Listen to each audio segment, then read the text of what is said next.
Fais attention, tout s'enchaîne très vite quand tu commences à t'asseoir à la table des joueurs du Monopoly. Au début, tu es fier de dire « j'ai un travail ». Mais un jour, tu t'apercevras que ce n'est pas toi qui possèdes ce travail, mais que c'est le travail qui te possède, et tu t'en rendras compte quand tu seras âgé et plein de regrets, conscient d'avoir été esclave d'une société d'hypertravail et d'avoir vendu ta vie. Conscient d'avoir été esclave d'une dette que tu as contractée toi-même et que tu as dû rembourser.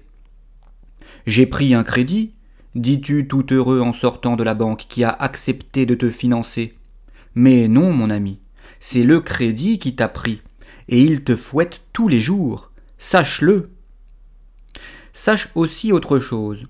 Ce crédit, cette dette que tu rembourses chaque mois, n'est rien d'autre, pour peu que l'on prenne de la hauteur sur cette société et que l'on éveille sa conscience, qu'une dette contractée dans ce jeu.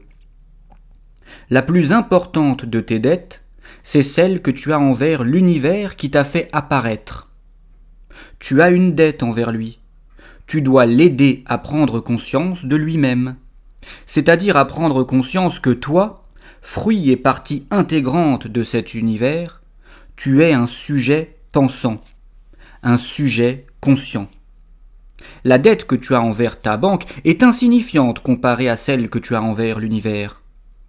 Je ne suis pas courtier, je ne t'aiderai pas à avoir le meilleur prêt possible dans ce jeu de société. Je suis philosophe et je t'aide à t'émanciper de ce jeu et à trouver ta place dans cet univers. Lance un peu moins les dés dans cette société d'hyper-travail et isole-toi un peu plus pour, à l'instar de Descartes dans son poêle, faire ce qu'il y a de plus important à faire sur Terre, ton cogito. À la limite, quand tu auras fait cela, tu pourras faire de l'argent.